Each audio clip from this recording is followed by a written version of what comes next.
The last day of his Africa tour, and the president looked rested and refreshed. And well he might, because only hours earlier he'd received some welcome news that the Paula Jones sexual harassment lawsuit against the U.S. leader had been thrown out of court. There was elation in the Clinton camp. One staffer said it was like VE Day. For the cameras, though, the president was, well, statesmanlike. Well, obviously, I'm pleased by the decision, and I think the judge's opinion speaks for itself. The resonances of this final day in Africa could hardly have been richer. His presidency cut free from the ball and chain of the sexual harassment case, the U.S. leader went to see the former slave trade island of Goree. Goree, off Dakar, was once a key transit point in the slave trade between Africa and the Americas. The president was given a tour of the slave house,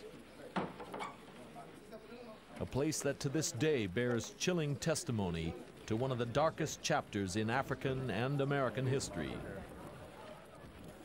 A place of shame for white America and of unbearable ancestral memories for many of the U.S.'s 30 million Afro-Americans. A tour that included manacles and, yes, a ball and chain, which the president gingerly lifted. He asked how much it weighed. And then he walked down the passage from which countless Africans were forced into ships for the voyage to the Americas and a life of slavery.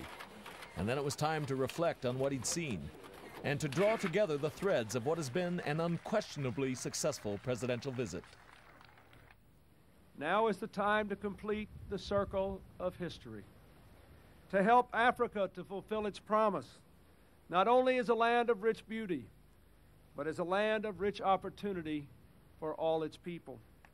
If we face the future together, it will be a future that is better for Africa and better for America.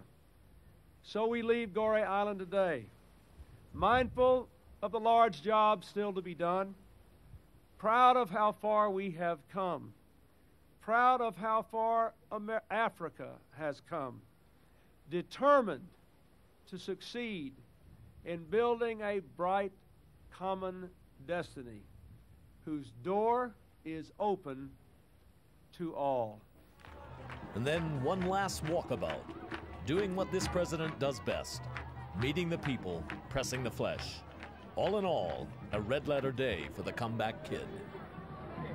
Okay,